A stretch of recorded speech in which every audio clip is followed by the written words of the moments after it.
O'Reilly. You need parts? O'Reilly Auto Parts has parts. Need them fast? We've got fast. No matter what you need, we have thousands of professional parts people doing their part to make sure you have it. Product availability. Just one part that makes O'Reilly stand apart. The professional parts people. O'Reilly Auto Parts. For all you elk hunters out there, chasing turkeys is basically the same thing. I know the reaction you just gave me, but don't knock it till you try it, and don't try it without OnX. The Hunt app will not only help you find new areas on public ground, but I use it to find out landowner info to get permission on private ground that I see birds on as well. OnX Hunt has a special offer for you. Use code CAL to receive 20% off your membership at onxmaps.com/hunt and find more birds this spring. Outdoor adventure won't wait for engine problems. Things like hard starts, rough performance, and lost fuel economy are often caused by fuel gum and varnish buildup. Seafoam can help your engine run better and last longer. Simply pour a can in your gas tank. Hunters and anglers rely on Seafoam to keep their engines running the way it should the entire season. Pick up a can of Seafoam today at your local auto parts store or visit seafoamworks.com to learn more. That's seafoamworks.com to learn more.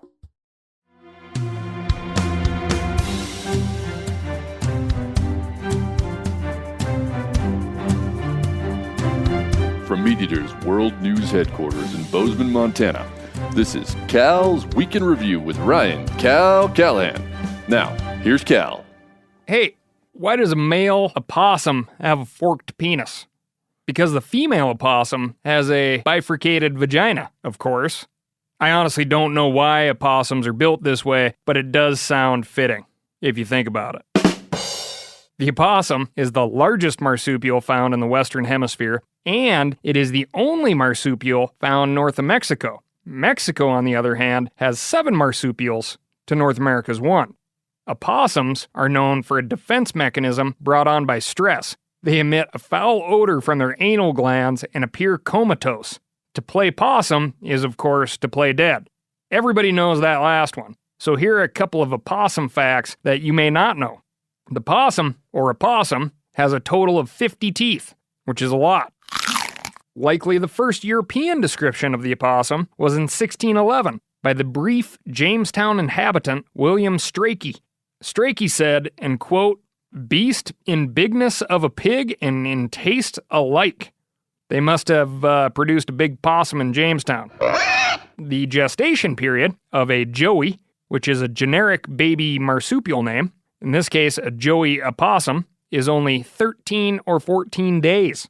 The newborn crawls into the pouch, and if the youngster finds a teat, it will be weaned, as in not relying on mother's milk, between 70 and 125 days, which, when you consider the life expectancy of a wild possum, which is less than 2 years, is a lot of time dedicated to carrying and feeding young.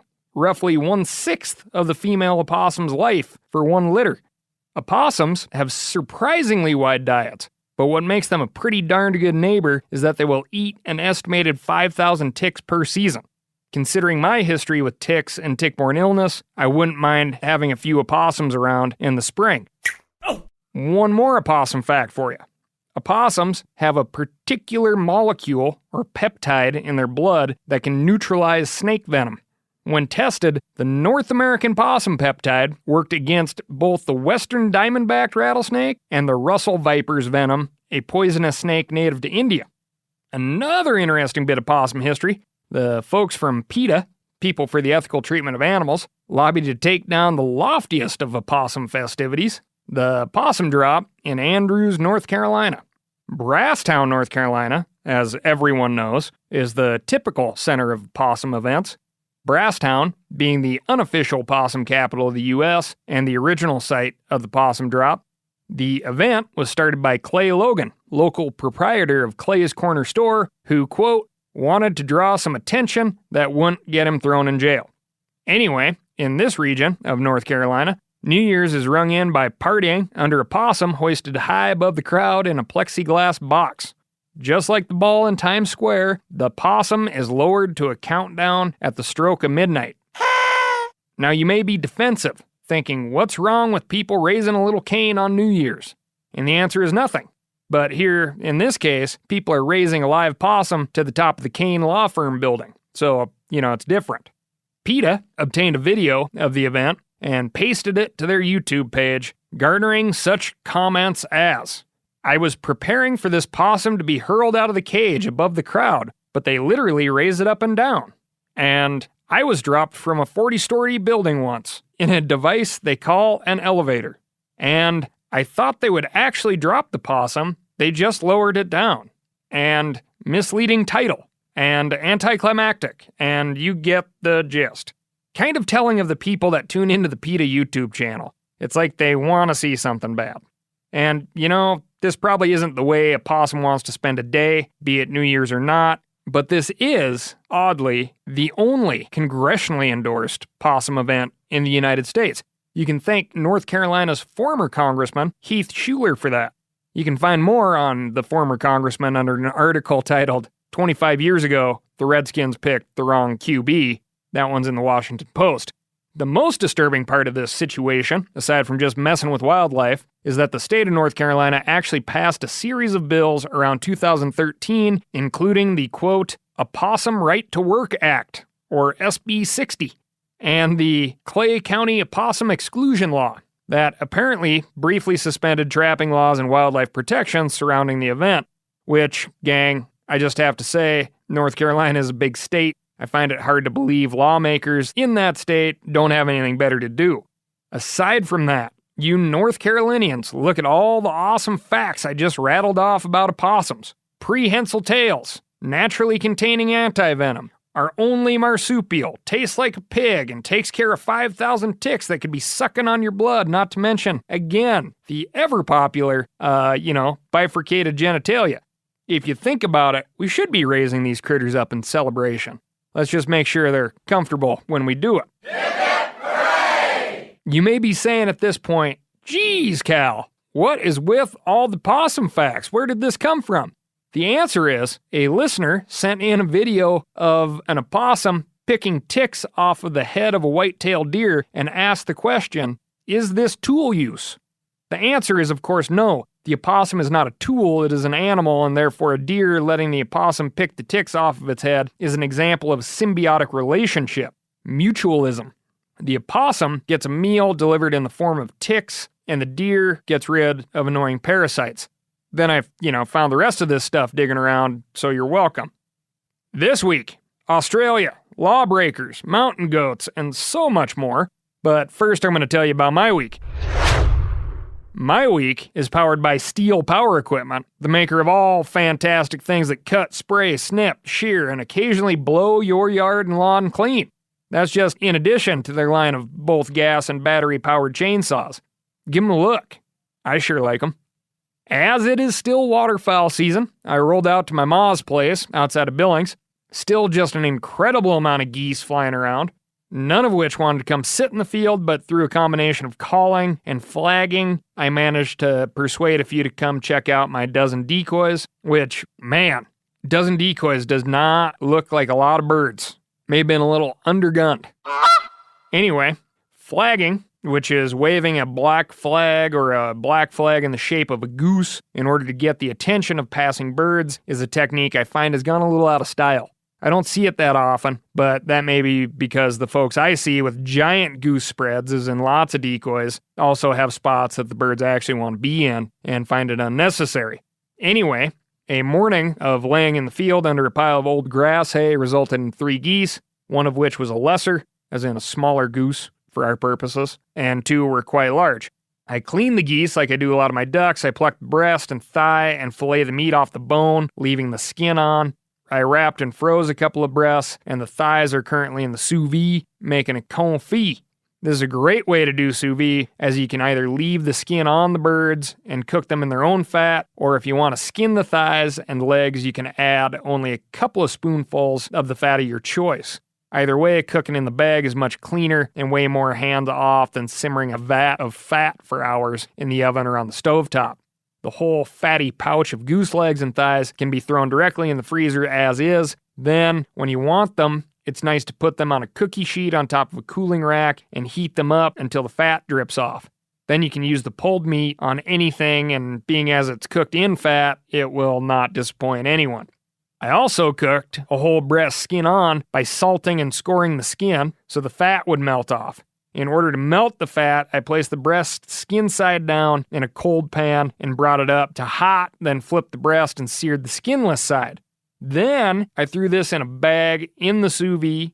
I guess if you're not hip to sous vide, look it up. It's a French word for crock pot, I believe. Anyway, brought the breast up to 134 degrees over the course of about 2 hours. Then took it out of the bag, browned it so it looked real pretty in the leftover goose fat, and served it like a gorgeous piece of beef. Eating this was a mental treat. Your tongue said beef, but the mind knew that this medium rare deliciousness previously honked, not mooed. You can find Danielle Pruitt's steakhouse goose recipe at themeateater.com. I think it's worth a shot. One piece of critical information before we get down to more news. The new Meat Eater off-air live tour tickets are now available at themeateater.com. Pick a location and come visit Steven Ranella, Giannis Patelis, and myself, and a bunch of special guests along the way. This year, the events will not be broadcast in any way, and there will only be 65 VIP tickets sold per venue. These events are incredibly fun. We hope to see you in San Francisco, Portland, Phoenix, Los Angeles, Philadelphia, Boston, Detroit, Minneapolis, Chicago, DC, Pittsburgh. Come out, get loud, and have some fun. O'Reilly Auto Parts are in the business of keeping your car on the road. O'Reilly Auto Parts offer friendly, helpful service and the parts knowledge you need for all your maintenance and repairs. I don't know if you stopped in at an O'Reilly lately, but I use one because we have one right not too far from my house. People there are super helpful. I don't care if I'm getting boat batteries, car parts, whatever. Love those guys. They got thousands of parts and accessories in stock, either in-store or online, so you don't have to worry if you're in a jam. The team at O'Reilly Auto Parts can test your battery for free, in or out of your car. If it needs to be replaced, they'll help you find just the right battery for your vehicle. If you need your windshield wipers replaced, a brake light fixed, quick service, they'll help you find the right part or point you to the nearest local repair shop for help. Whether you are a car aficionado or an auto novice, you will find the employees at O'Reilly Auto Parts to be knowledgeable, helpful, and best of all, friendly. The professional parts people at O'Reilly Auto Parts are your one-stop shop for all things do-it-yourself auto. You can find what you need in-store or online. Stop by O'Reilly Auto Parts today or visit us at O'ReillyAuto.com/meateater. That's O'ReillyAuto.com/meateater. For all you elk hunters out there, chasing turkeys is basically the same thing. I know the reaction you just gave me, but don't knock it till you try it, and don't try it without OnX. The Hunt app will not only help you find new areas on public ground, but I use it to find out landowner info to get permission on private ground that I see birds on as well. OnX Hunt has a special offer for you. Use code CAL to receive 20% off your membership at onxmaps.com/hunt and find more birds this spring.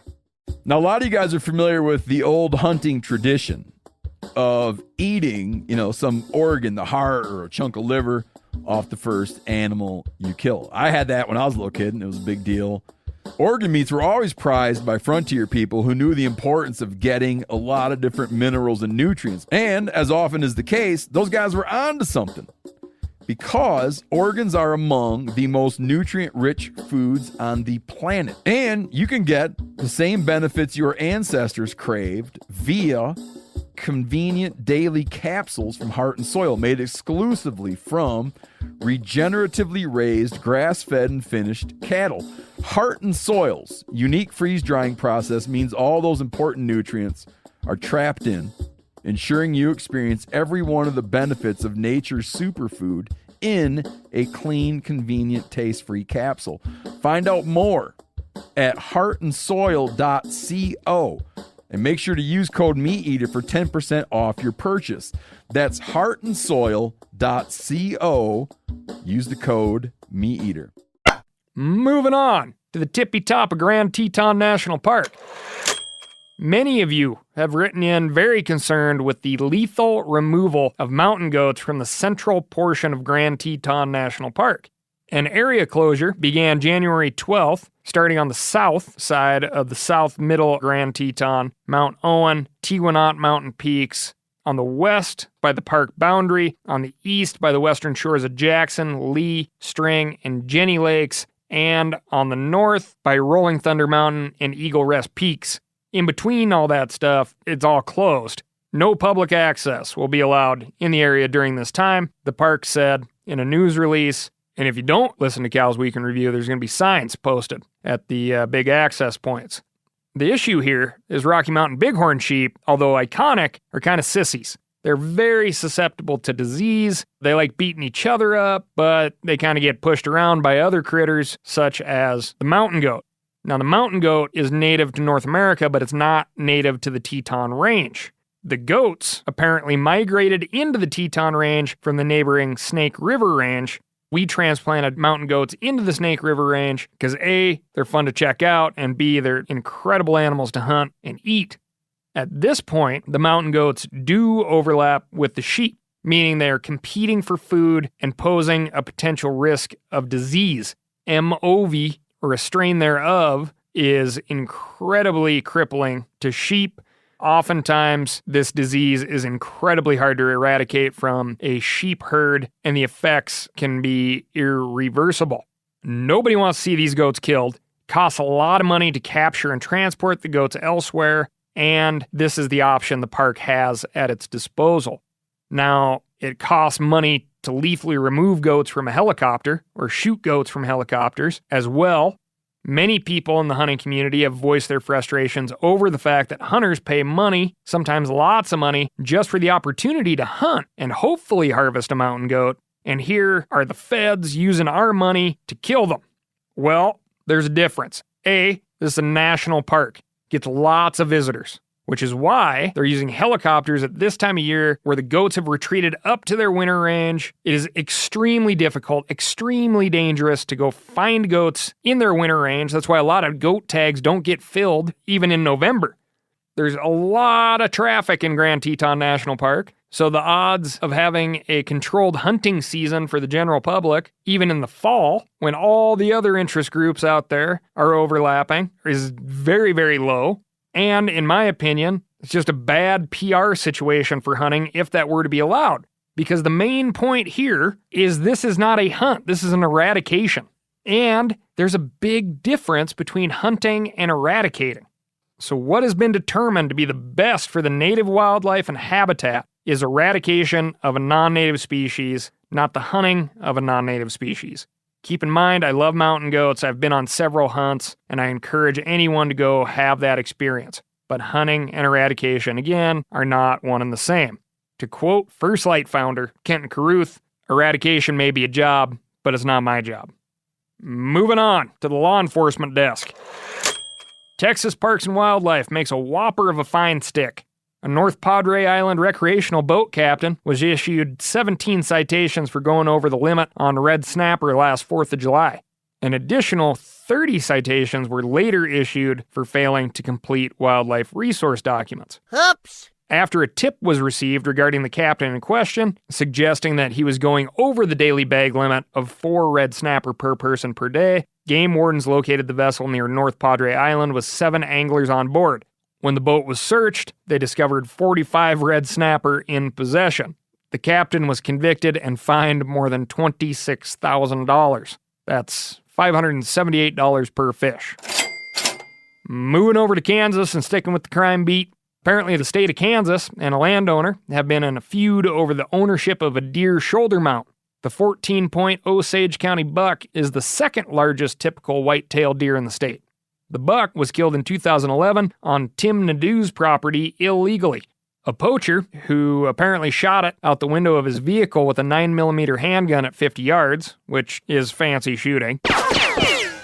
The pistol-packing poacher eventually had to show off his stolen buck and did so by placing it in a big buck contest in Topeka where it was seized by wildlife officials in 2012, who must have gotten a tip.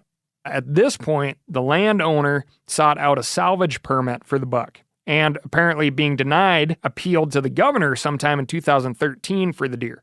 Then, in 2014, the Kansas state legislature passed a bill granting landowners the ability to claim animal parts taken illegally from their land. However, this bill was not retroactive, meaning that what was in the past did not apply.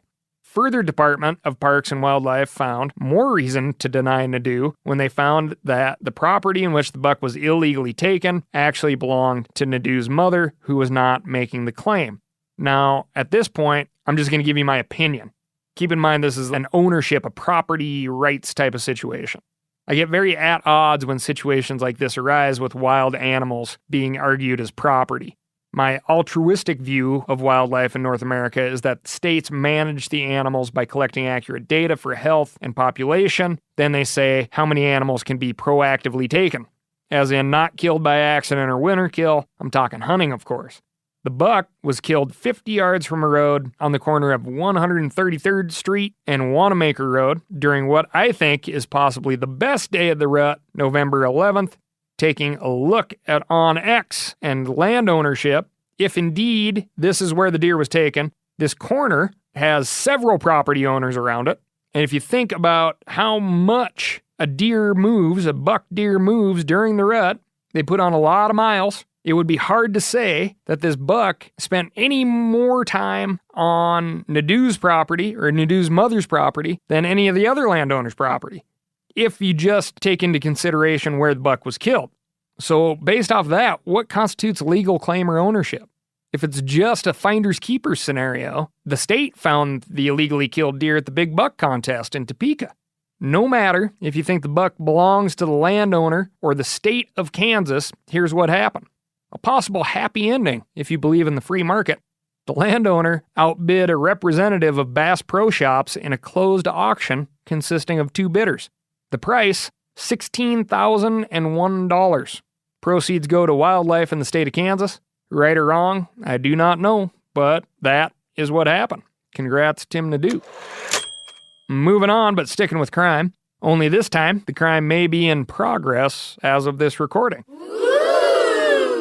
As previously mentioned here on the Week in Review, the state of Minnesota Department of Natural Resources issued a temporary moratorium on the transport of farmed deer in the state after the most recent discovery of a dead captive white-tailed doe and confirmation of cause of death as CWD or chronic wasting disease. The temporary order was imposed on December 23rd, 2019, and is scheduled to expire January 29th, 2020. Minnesota Department of Natural Resources is currently working with the Minnesota Board of Animal Health to track past movements of deer in and out of the farm facility where the 8-year-old doe was found dead and confirmed with CWD. These measures are being taken in order to prevent the further spread of the disease. Keep in mind, a deer on a truck moves a heck of a lot faster than a deer on a hoof. Now, for the crime. A captive cervid farmer who raises selectively bred monster whitetail bucks has broken the transportation moratorium, insisting that his contractual obligation to the Minnesota Sportsman Show is more important than the transportation ban. His business is based on producing deer lure attractants and selling the experience of shooting his farmed deer. Because this gets confusing, I'm going to refer to these farmed deer as livestock for the rest of this report. I don't want people thinking that these deer are just deer that were found on a farm. This is a farm with high fences where captive deer are raised as you would livestock. Clear? Clear. Part of this operation is allowing individuals who would like to shoot the livestock to come out and do so for a fee. This next part is directly from the operations website. Each hunt takes place in our 140-acre hunting preserve that consists of tall oaks, poplar trees, thick underbrush, diamond willows, and food plots. Our 2020 hunting prices are now better than ever. When we first started our hunting preserve, it took us 4 to 5 years to grow a 180-inch buck. Now, with better genetics through artificial insemination, our 2-year-old bucks are routinely over 200 inches. Then there is a list of prices, final price determined upon the total score of the deer. For quick reference, these deer are measured by the size of the antler they grow. You can go check out the Boone and Crockett Club website and there will be a full diagram as to how to measure antlers or horns. A 180-inch whitetail buck for your average hunter wandering around the woods is kind of like seeing a celebrity in the local's gas station. You may have heard of it, but it hasn't happened to you or anyone you know personally, but you hear the stories. That's the small end of the spectrum of this particular deer operation. The big end of the spectrum, which they state they grow to 275 plus inches. For your average hunter wandering around the woods, that would be the equivalent of, not trying to be blasphemous here, but like seeing Jesus in the woods, shaking his hand, and then before parting, he stops you and says, "Hey, you look like you could use a cold beer. My friends Johnny Cash, Lady Gaga, Bruce Springsteen, and Bill Murray are having some really cool folks over later. Why don't you come by? And go ahead and bring some friends. Oh, and I saw a really nice buck right over the hill." In other words, it ain't gonna happen. Again, these animals are livestock, and there's no difference between you or I going out to the nearest rancher and saying, "Hey, I would like to go shoot one of your calves or lambs for dinner. How much?" And the rancher responding with, "Well, here's the going price per pound. Go shoot one, we'll weigh it, and I'll charge you appropriately." The difference we should be focusing on here is the part of the story where the crime is committed. For whatever reason, this livestock grower has decided to go directly against a state agency trying to control the spread of 100% fatal and infectious disease. The regulatory body in Minnesota for captive cervids like these whitetails is the Minnesota Board of Animal Health, who was asked by Minnesota DNR to enact a temporary captive deer shipment closure, which they declined. This flies right in the face of anything I have read from the USDA regarding disease transmission. The DNR states that they are trying to protect the state's wild deer population. The deer farmer states that his business has maintained a 100% CWD-free facility. 15 years ago, he stopped shipping outside deer to his farm, and the transportation of his deer to sportsman shows are what keeps him in business. The deer do not leave the trailer. They do not come in contact with any deer. What is the problem? This is a misdemeanor violation of which this farmer is guilty. It's punishable by a $1,000 fine and 90 days in jail. One last interesting thing about this is the deer farmer apparently spent 30 years as law enforcement, which he references here in a statement provided by the Star Tribune. Quote, "Almost 30 years protecting victims of crime, and now I'm raising livestock deer. And they say they are going to make me into a criminal." Now, I'm no legal expert, but I did like to raise little Cain in my youth. Not like the Opossum folks in North Carolina, just bending the law a bit. And this defense of the law made me into a criminal, in my experience, I don't think that's going to work out for you. At least it never did for me. You see, officer, if the law didn't say, then I wouldn't, you get it, right? Last but not least, and I'll be honest, as I have not wrapped my head around this one yet, and it will be a while before I do, Australia is burning. Currently over 26 million acres, roughly 41,000 square miles have burned. That's the entire state of Tennessee on fire all at once. From afar, it seems the country hit a critical mass this fire season when a long drought combined with record-breaking heat, arson, and yes, the ever more noticeable effects of climate change. We still aren't out of the woods yet. Fire season traditionally peaks in late January, but this year has been odd to say the least. Estimates in terms of wildlife impact are very hard to know, but loss of over 1 billion animals ranging from kangaroos to fruit bats and amphibians is already likely, if not certain. It is difficult to know how to help, but fires like this leave lasting scars, and reclamation and, more importantly, future prevention of fire on this scale will be critical, not to mention the habitat left. If anyone listening has a good way to help, please let me know.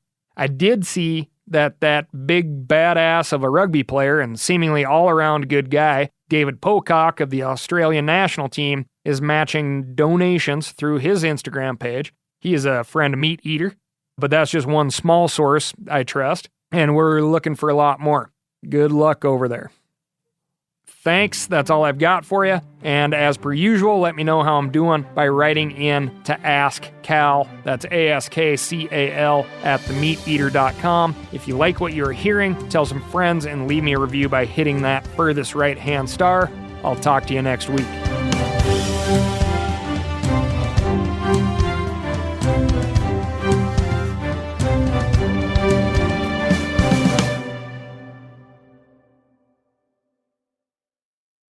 Outdoor adventure won't wait for engine problems. Things like hard starts, rough performance, and lost fuel economy are often caused by fuel gum and varnish buildup. Seafoam can help your engine run better and last longer. Simply pour a can in your gas tank. Hunters and anglers rely on Seafoam to keep their engines running the way it should the entire season. Pick up a can of Seafoam today at your local auto parts store or visit seafoamworks.com to learn more. That's seafoamworks.com to learn more. I'm sure a lot of you guys remember the old ceremonial hunting tradition of eating the heart out of the first animal you kill. Meat from those organs are among the most nutrient-rich foods on the planet. You can get those same benefits your ancestors craved via convenient daily capsules from Heart and Soil. Find out more at heartandsoil.co. And remember, use code MeatEater for 10% off your purchase.